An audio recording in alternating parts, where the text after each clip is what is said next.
So, coming back from the Ukraine, um, I'm struck by inhumane treatment that violates the United Nations Human Rights Charter on both sides.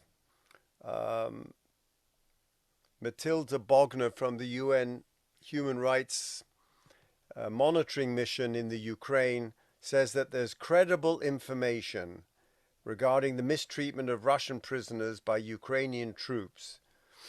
And they are being, to quote, coerced to make statements, apologies, and confessions.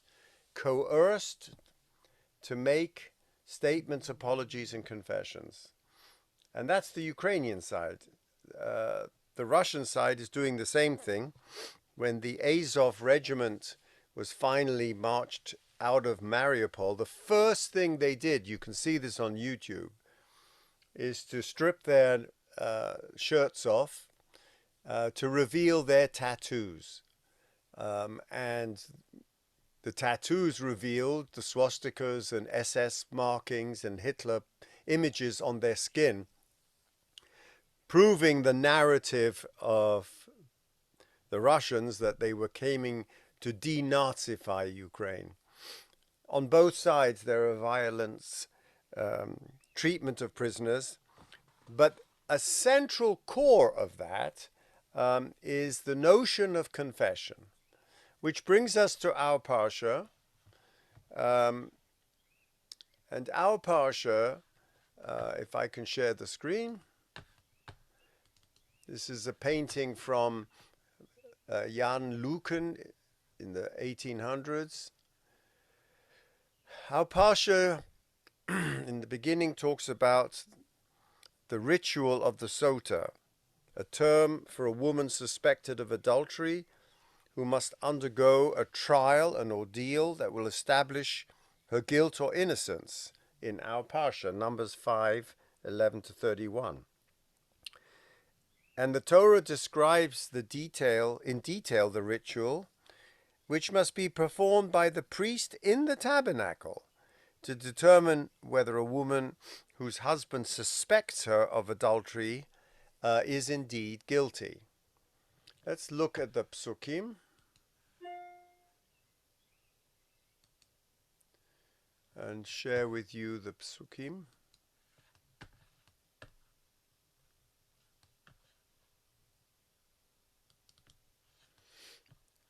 And Hashem spoke to Moshe, saying, "Speak to the Israelite people, any party whose wife has gone astray and broken faith with him." The Torah determines that a husband who suffers from a spirit of kina, kuf nun aleph. Kuf nun aleph is the spirit of jealousy.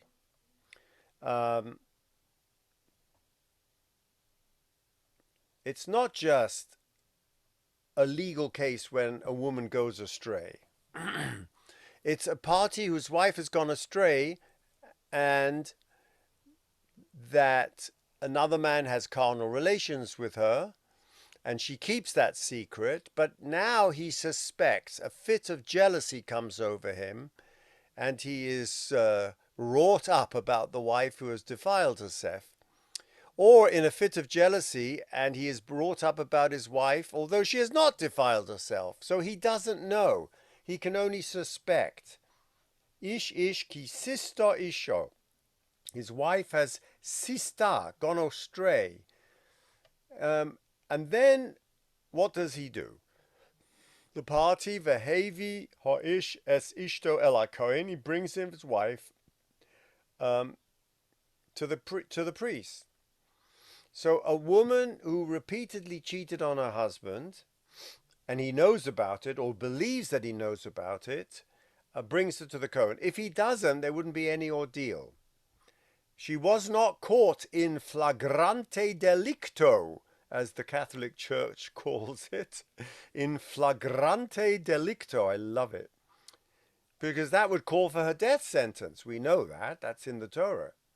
So she wasn't caught in the act, but instead he is suspicious. So she's brought to the priest and subject to the ordeal. Let's look at the next pericope.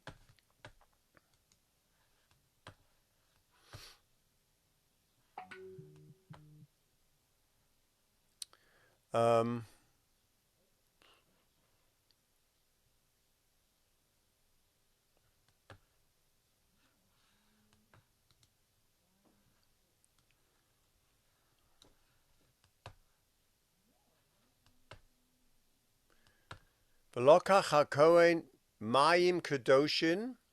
Then the priest takes this sacred water in an earthenware vessel, and after he has made the woman stand before God, v'he'emid hakohen es ha'isha, he brings the offering, and then a very important statement. V'hishbia oso hakohen, he now adjures the woman.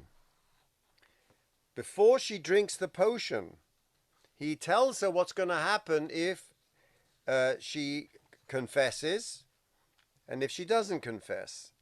If she is guilty, the water will cause her belly to expand and to become infertile. Her thighs will fall and her belly distends. But if she doesn't, and she confesses, very interestingly, what will happen to her? Nothing. Why?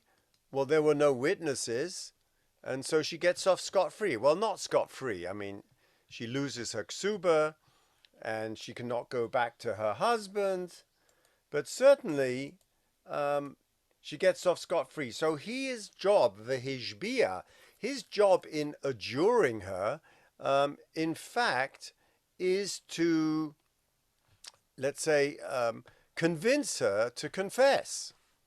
Again, we're talking about confessions. In the Mishnah, however,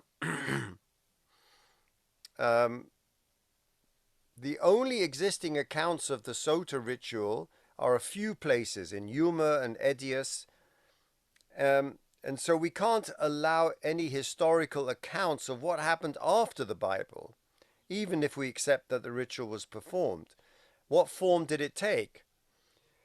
Various descriptions of the ritual are preserved in the pre-rabbinic compositions of Philo, Josephus, and the Qumran. And the changes that come from the Bible to the Mishnah and Gemara are ideological trends, but really there's no hint of actual familiarity. In fact, in the Mishnah, we're told in the name of Rabbi Yochanan ben Zakkai that the ritual was discontinued because adulterers proliferated. There was so much hanky-panky going on, there would be a long stream of Sota, so they just abolished the ritual in the Mishnah in Sota 9:9. According to the Tosefta, he tells of its annulment. It wasn't that he did it. But the entire Mishnah and Gemara in Sota is devoted to the ritual, describing in the Mishnah significant differences from what we learn in our Parsha, much more so than the versions of Philo and Josephus. The ritual in the Mishnah contains stages of abasing and humiliation of the woman in public, and ends, unlike the Bible, with mere her distension of the belly, with her death in the temple. This harsh ritual is softened somewhat in the Mishnah with the adjuration of the priest in the following way. If I can bring you the Midrash, and there is a softening of this horrific ritual by saying the following. He would say before her matters that she isn't deserving to hear the litany of complaints against her, neither she nor her family. neither she nor her family. She's not worthy of hearing about the confessions of um, of righteous men of earlier times. Kagon, Maaseh Reuven and Bilhah, like Reuven and Bilhah. What's going that? With the story Umase Yehuda v'Tomar, shehoidu al masehem v'lo boshu. They confessed and were not embarrassed to do so. Now wait a minute. We know about Maaseh Yehuda and Tamar. That appears in Genesis 38. If I can share that with you. Yehuda, she goes out in Genesis 38 and finds a zonah. And then, when she's brought up before him as a judge, he says, Tzodka mimeni. She is more righteous than me because she holds up his signet ring and his belt, etc. So he is willing to undergo the humiliation in public as a Supreme Court justice, unlike some of ours, and say she is righteous, more righteous than me. So the priest kind of softens her up, and we brought this in Bamidbar Rabbah 9:17. Divrei Agadah. He tries to soften her up. Harbe Yayinose. Maybe you drank too much, or that brought it, or Omer Lefaneha Divrei Agadah. He tells her stories. Ma'asim she'eru b'ktuvim arishonim, things that occurred in an era in the hoary past, in the early writings, like what happened to Reuven and what happened to Maaseh Yehuda. Now,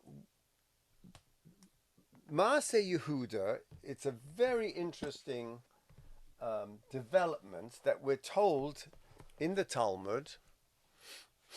And let me share the Gemara with you in Sota. And that Gemara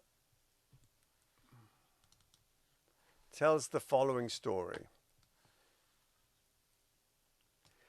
The Gemara is troping on the problematic verses in the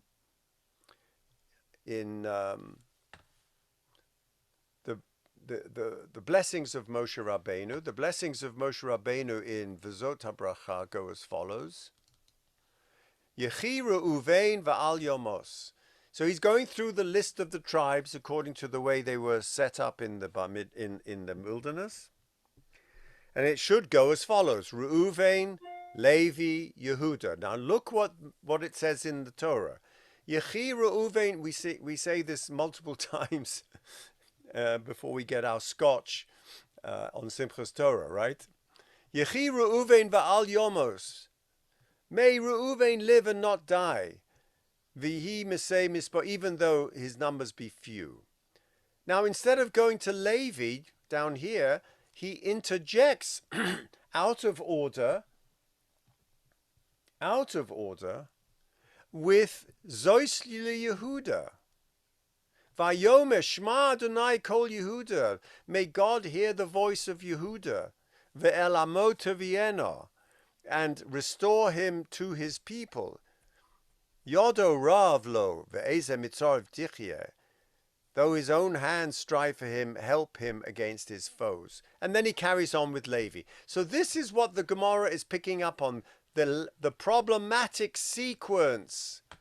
And the Gemara says Azoi, which bears on our ritual. To Omer Rav Shmuel and Rav Nachmani. Mai dichsiv yechi Reuven val yomos v'zos Yehuda. May Reuven live and not die, and this is to Judah. So he's actually, in true midrashic style, those ... there's a dot there. Zos Yehuda is the next bracha. But he does not do that. He does not atomize the brachas in the psukim. He actually makes it a continuation. Yechi Reuven va'al yomos, may Reuven live and not die. Why? V'zos liYehuda, meaning, Kol oson shonim shehoy Yisrael b'midbar, all those years that Am Yisrael were in the wilderness. Remember when Joseph adjures them to take his bones, right? Vehevi atzmosai itchem. It uses the word itchem. Rashi says, quoting the Tanchuma, that itchem means along with your bones, meaning all the brothers' bones were taken in their coffins out of Egypt. Itchem, with your bones, not just mine alone. So the Aron of Yosef was taken along with the Aronot of the other tribes. Kol osa shonim sheho Yisrael b'midbar, hayu atzmosov shel Yehuda megulgalin ba'aron. The bones of Judah would rattle in the coffin, whereas the skeletal remains of all the others would be fine. They would be fine. That is, the remains of the other sons were intact, but his bones rattled in the coffin. Why? Because we are told that when he told Jacob, you've got to let me go down back to Egypt and take Benjamin, he says something very interesting. He says that if he fails to take him back, that he will be banned for all time. All time. And the pasuk comes from Genesis 43:9. And in 43:9 he says,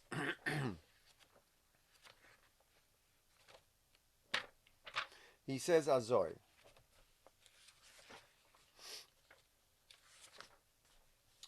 Onochi erveno, I will be his surety, I'll be his bond, I will be Benjamin's promise. Tevaksheno miodi, you can seek that surety from me. Imlo heviosi velech, if I don't bring him back to you, vehitzaktiv lefonecho, I will have sinned for you and for all time. Kol hayomim, kol hayomim. And Rashi says, Kol hayomim, even for the world to come.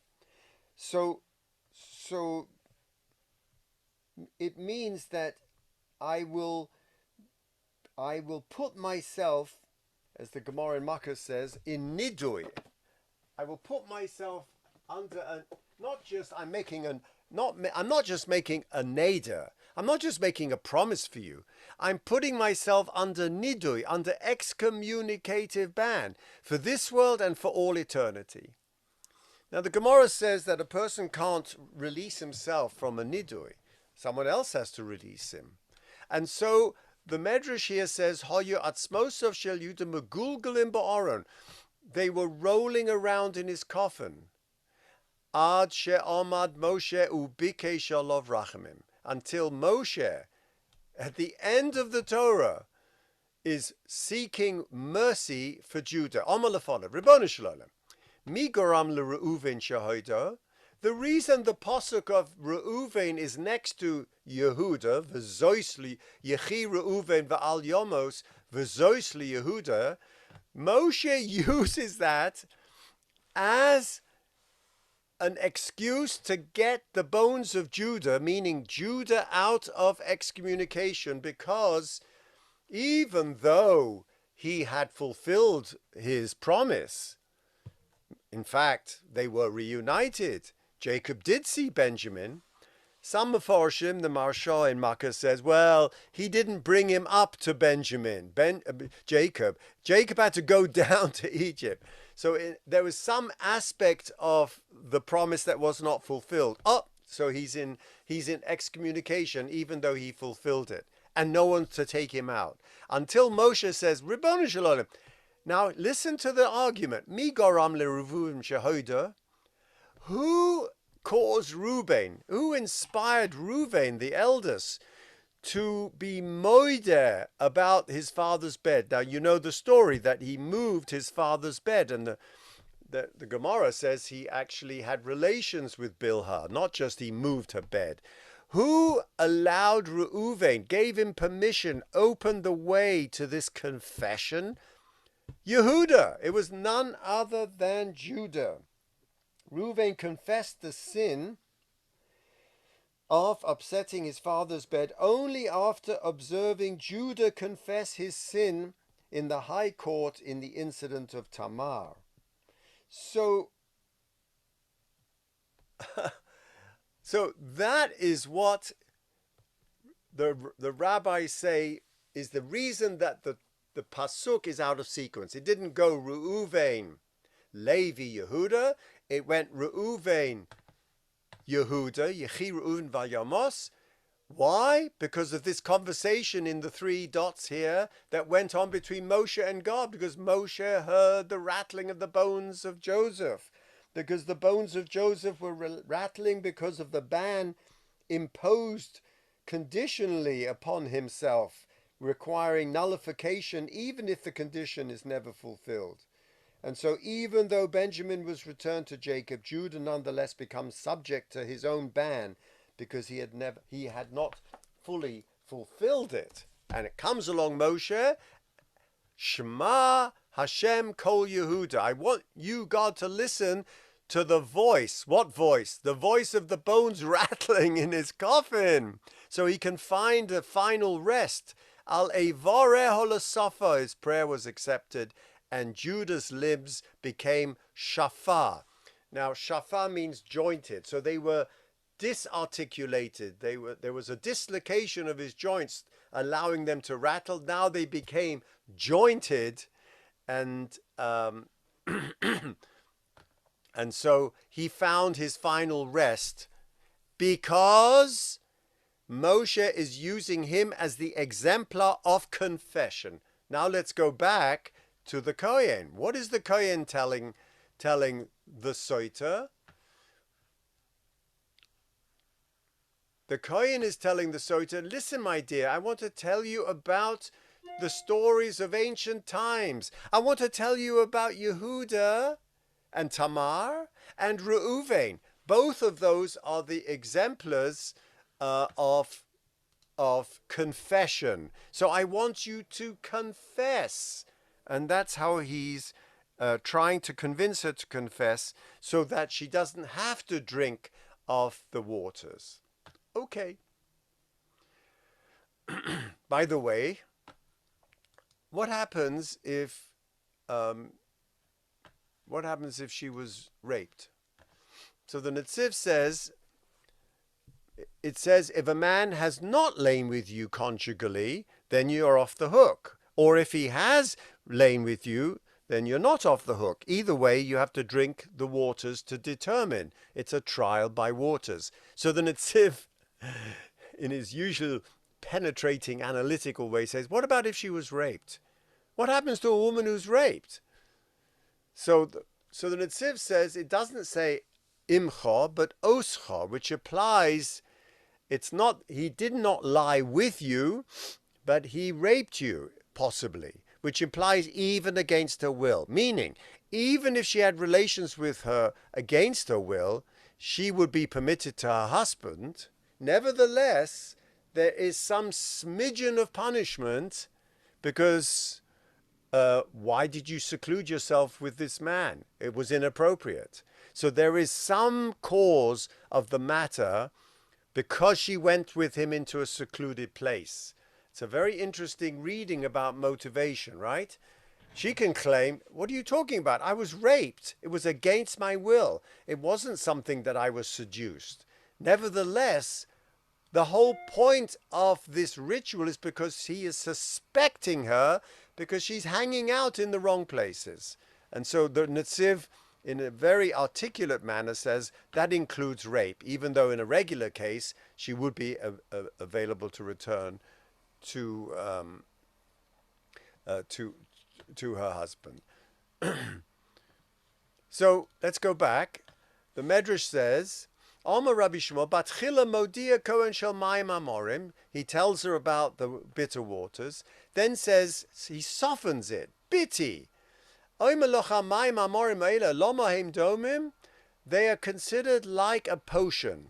L'sam yavesh hanatun al gabe basar chai ve'eno mazika. If you put hydrochloric acid or you put some very acidic lotion on your skin, as long as you don't have any wound, nothing will happen.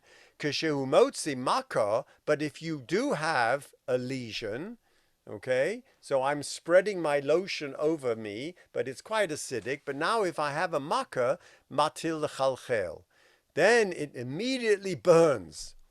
Af ata im tahoraat, if you're pure, notice the comparison between moral purity and the outer skin. If you are pure, atshasi, velotim nonishidinakia, nothing will happen to you. So that's an interesting moshel that he uses. Okay. Now let's go back to these bones.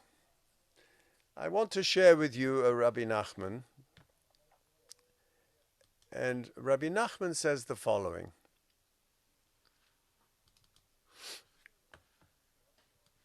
He makes this outrageous claim in the beginning of Likutei Moharan.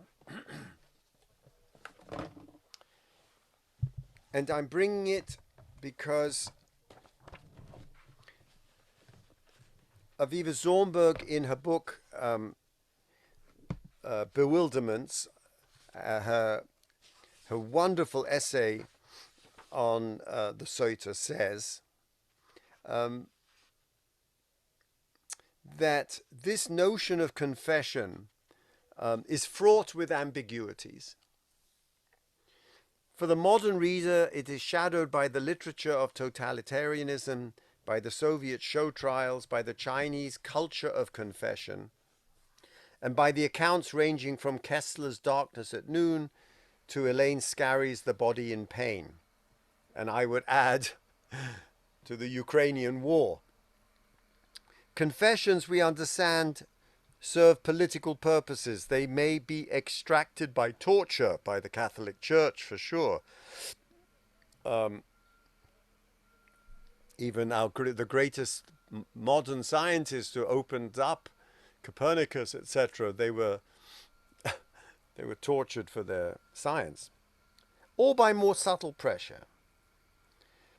Our modern suspicion of confession is not entirely allayed by our midrashic narrative. The priest, by saying the hishbia oso, is putting a kind of pressure on the sota, and he says, you know, I don't want you to erase the holy name, because part of the ritual is they take the holy name of God, the Yud-Kei Vav-Kei, they write it on a scroll, and they dissolve it in the waters, and they make her drink. That's part of the ritual. But there is a tone of tenderness in his address to the woman. He finds extenuating grounds. Maybe you got drunk. Maybe you're too young. And he speaks to the woman in a language she understands. The Gemara actually adds, in every language that she could understand. She mustn't just speak it to in Hebrew. So he attempts to reach her by finding language that will open her to the possibility of language. And what is the argument? Well, after the mitigating factors, he goes into the other transgressors in the Bible who did not confess, were swept away, like the Dor HaMabul, and then confessions of stories from ancient texts like Judah and Reuven. And he wants, according to Zornberg, to teach her the complexity of her experience by telling stories of biblical heroes and their ability to acknowledge their sexual misdeeds. He makes a common reality with her and them of passionate error, of what we might call madness, which human beings, even beautiful human beings, are called on to acknowledge. And so he evokes the spoken words of epic heroes to whom the ambiguities of sexuality were not foreign. By the act of confession, they reconstituted the name of God that their transgression had eroded. Now remember, the whole issue of the ritual um, as a biblical ritual has been compared to, certainly by Milgram and other scholars, that the biblical law adopted a foreign pagan institution in order to save women from public lynching, which was the probable fate of a woman with a poor reputation as an adulteress. Not only that, Moshe Greenberg has shown that while most cultures perceived adultery as an offense against the husband, here in our parsha, the adultery is perceived as a religious transgression against God, and that's why we take God's name and dissolve it in the waters of the Mei Sota. So the priest places the idea of confession in a different light, and here Zornberg is brilliant. To confess is to tell a story of fragmentation. It is to put on display that divided place where God is asked to absent himself, those dark corners where you meet surreptitiously. The fragmented consciousness that has made God effectively meaningless in the world now has two options: to speak itself without shame or to swallow the bitter waters. Which brings us to Rabbi Nachman. Let's read him. He takes this hyper literally. Remember, the bones of Judah are rattling because of his self-imposed nidui. He has put himself excommunication because of whether he's accomplished his or not accomplished his task. He promised his father, I will ban myself forever. Now, Rabbi Nachman takes that hyper literally, and he takes the words of confession and the words of nidor and makes this following absolutely outrageous claim. And what does he say? Avonosov shel Odom heim al atzmosov. Now, where are you going to get such a statement like that? The sins of a man are engraved on his bones, on his skeleton.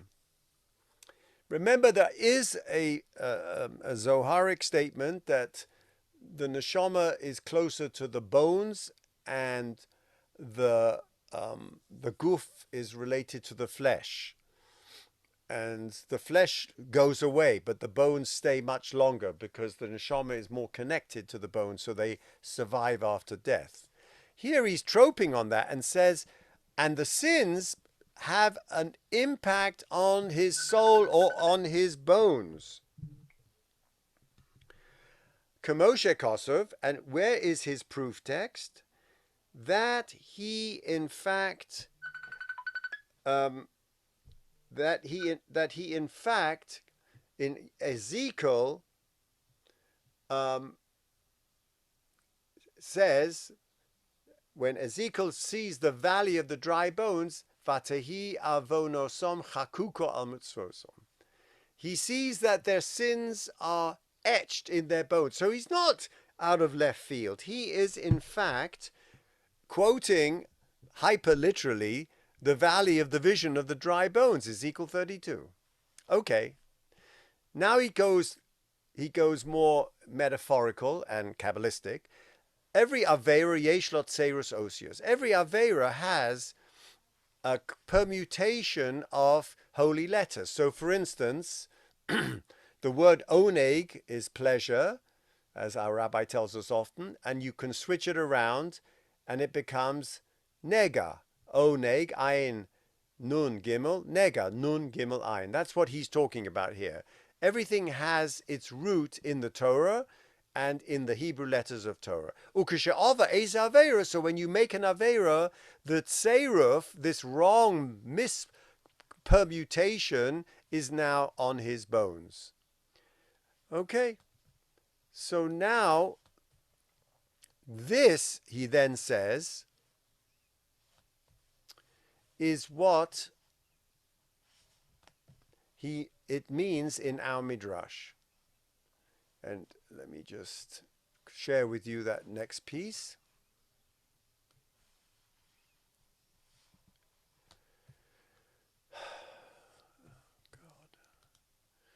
The next piece, he says, V'zeu she'omru chachamim b'shah she'holchu Yisrael b'midbar atzmoso shel Yehuda megulgalin. He brings our midrash to tell you the proof text that the sins of the person are chakuk on the bones because the atzmoso shel Yehuda were in fact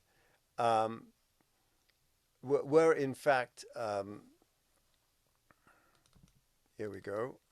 Can you see it?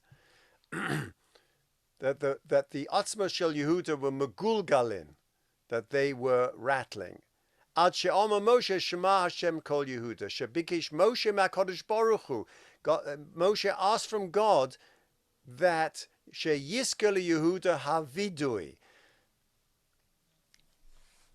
Interesting, because that's not what the Gemara said. The Gemara says, I want you to remember who gave Reuven his inspiration to do the confession. Here, Reb Nachman says he reminded God that in fact he had confessed. He had confessed. So v'zeh dafka atzmosov megalglin. So he focuses in on, well, the lack of confession, the guilt of his sin remained with him, and it was etched in his bones, and that's why they were in fact megalgalin. They were in fact rolling about in the. Reb Nachman is doing something absolutely amazing. He is talking about the context of the adulterer's power to absent God from the arena of human actions. Why? Because it's the sins of a human being that are etched on his bones. And then repression goes only so far. It is now imprinted in his body, a malign combination of letters that skews his version of the experience. So the transgression has left an impression etched in the bones. It has left traces, traumatic residues. This bone knowledge, this rattling of the bones are reminding is a kind of language with its own fantasy structure. And so confession then, what the the adjurer, the Kohen is adjuring the girl, the potential adulteress, in trying to convince her to confess, is brought full circle through the rattling bones of Reb Nachman. This movement reconstitutes meaning and beauty. He presents the cases of Judah and Reuven to show the abject, tragic dimension of the narrative. The Judah's bones rattling in his coffin, a macabre post-mortem history. Judah's bones are dislocated to signify the radical effects of his transgressions, and his confession inspires Reuven. The contagious power of the confession. And Judah's mastery is affirmed when he acknowledges in court, in the high court, Tzodka Mimeni. I want to end up just with this frame from the Oxford group, which became, in fact, the inspiration for Alcoholics Anonymous, and became eventually the fifth step. Step 5 of AA. We admitted to God, ourselves, and another human being the exact natures of our wrongs. Without step 5, there could be no healing.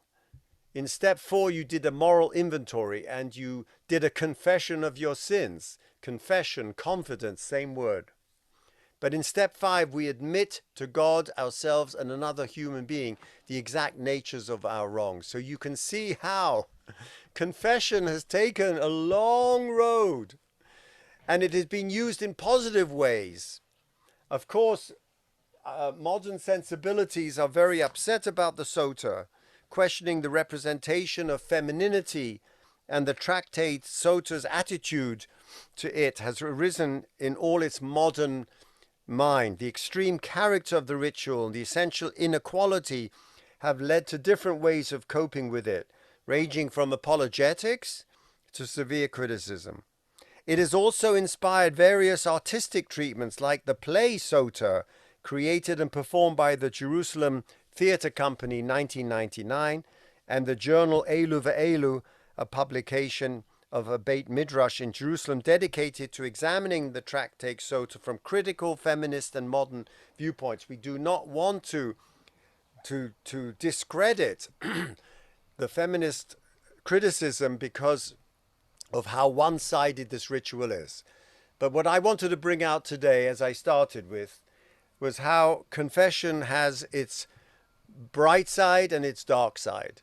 The bright side opens up us to the radical reframing in our own recovery, in our own ways of dealing with our past and our hurts done to other people and other people's hurts done to us, and in terms of cleaning the slate, or what we would call in Mussar cheshbon hanefesh.